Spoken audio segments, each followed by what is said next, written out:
First of all, let me just say, if you don't vote for Susan, you're nuts. So we'll start with that. My name, as you know, is John Zaring, and like Susan, I have been a long-time advocate for children and education as well. In fact, I moved to Castaic because of the quality of the schools, not because I enjoy the heat. And soon after moving there, learned that we had a little high school problem, and quickly inserted myself into that issue and have remained engaged in that issue ever since. I founded an organization called CUBS, which is an acronym for Castaic United to Build the School, something that we're about to do. And I organized and moderated panel discussions, town hall style meetings with all the involved parties in that over a period of several years, with folks from the Hart District Board, their administration, from Supervisor Antonovich's office, and the Castaic Town Council, along with some folks from SunCal, which was the developer that our high school was tied to for several years.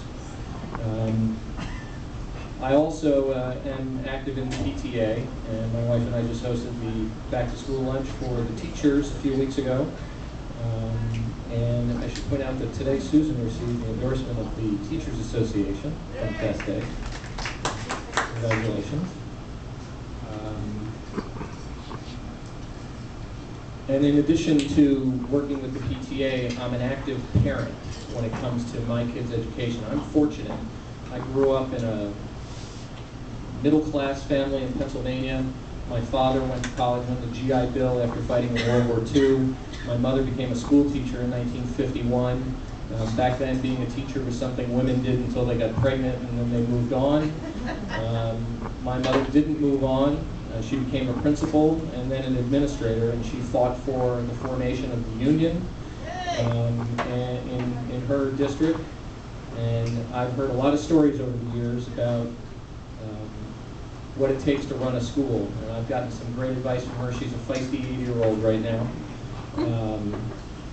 I have a brother who has been a history teacher for over 20 years. He followed my mom into education. I should also note that his soccer team, which he coaches for the high school, has won the state championship in Virginia, where he lives, multiple times. Wow. So he's a big fish in a little pond. But that carried through to me. In my family, it was never a question of will you go to college, it's where will you go to college. I ended up at Penn State, by the way. And so when my wife and I had children, and they were about to start school, we were living in Brentwood, and we went and looked at the local LA Unified School, and the classrooms were falling apart, and I'm sure there was asbestos in the ceiling, at least that's what it looked like to me. And there weren't enough textbooks for the kids, and the campus was pretty run down, and I'm a big public school advocate, and so I felt that in order for me to fulfill my commitment to public schools, I needed to move where the public schools were better.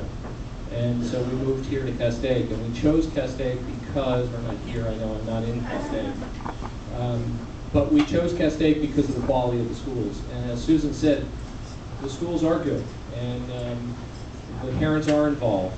It reminds me very much of where I grew up. But the reason I'm running now for the school board is that I believe the state has put every district in the state into a tough position.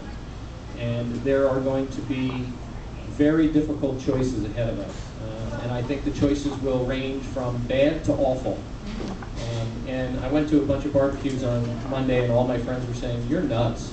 What are you doing? Why are you doing this? A board member gets yelled at under the best of circumstances. You're going to get pummeled for 4 years." And I said, "I don't care." That is the very reason why I'm running. Because somebody who wants to be there should be there to make the tough decisions that will need to be made. So that's why I'm running. I hope that this body will support me and Susan. And thank you for the time. Any questions? I don't have to answer.